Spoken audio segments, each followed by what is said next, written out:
आजचा व्हिडिओ खूप खास आहे कारण आज मी जिल्हा अधीक्षक कृषी अधिकारी सातारा यांच्या वतीने म्हणजे सर्व शेतकरी बांधवांशी थोडंसं महत्त्वाचं आणि खूप मनापासून बोलायला आले.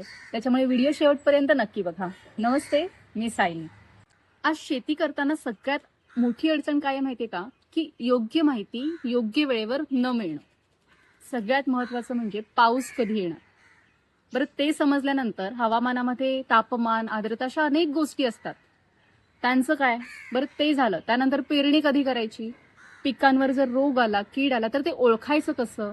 बरं, ओळखलं पण मग त्याच्यावर फवारणी कशी करायची, कोणत्या किडीवर कोणती फवारणी करायची, याशिवाय बाजारभाव, त्यानंतर अनेक आपल्याला छोटे छोटे प्रश्न असतात.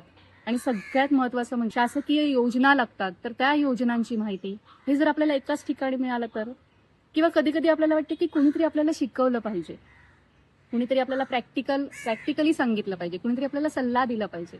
तर तुम्ही इमॅजिन करा की या सगळ्या गोष्टी आपल्याला एकाच ठिकाणी मिळाल्या तर, आपली कुणीतरी डिजिटल शाळा घेतली तर, आणि हे सगळं मराठी आणि अत्यंत सोप्या भाषेमध्ये आपल्याला मिळालं तर किती छान होईल ना.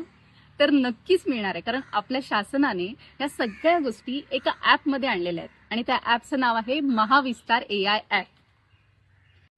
त्यामुळे महाविस्तार AI ऍपवर आपल्याला या सगळ्या गोष्टी मिळणार आहेत. अगदी पेरणी कधी करायची पासून शासकीय योजनांपर्यंत, डिजिटल शाळा इथपर्यंत आपल्याला सगळ्या गोष्टी एका क्लिकवर मिळणार आहेत.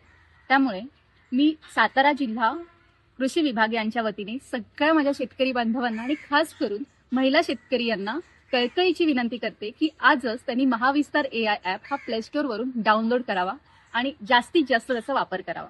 पैठण तालुक्यातील महिला शेतकऱ्यांनी महाविस्तार AI ऍप डाउनलोड करून डिजिटल शेतीमध्ये एक पाऊल पुढे टाकलंय. तर तुम्ही सुद्धा आजच महाविस्तार AI ऍप डाउनलोड करा आणि माहितीवर आधारित शेतीकडे एक ठाम पाऊल पुढे टाका. नमस्ते.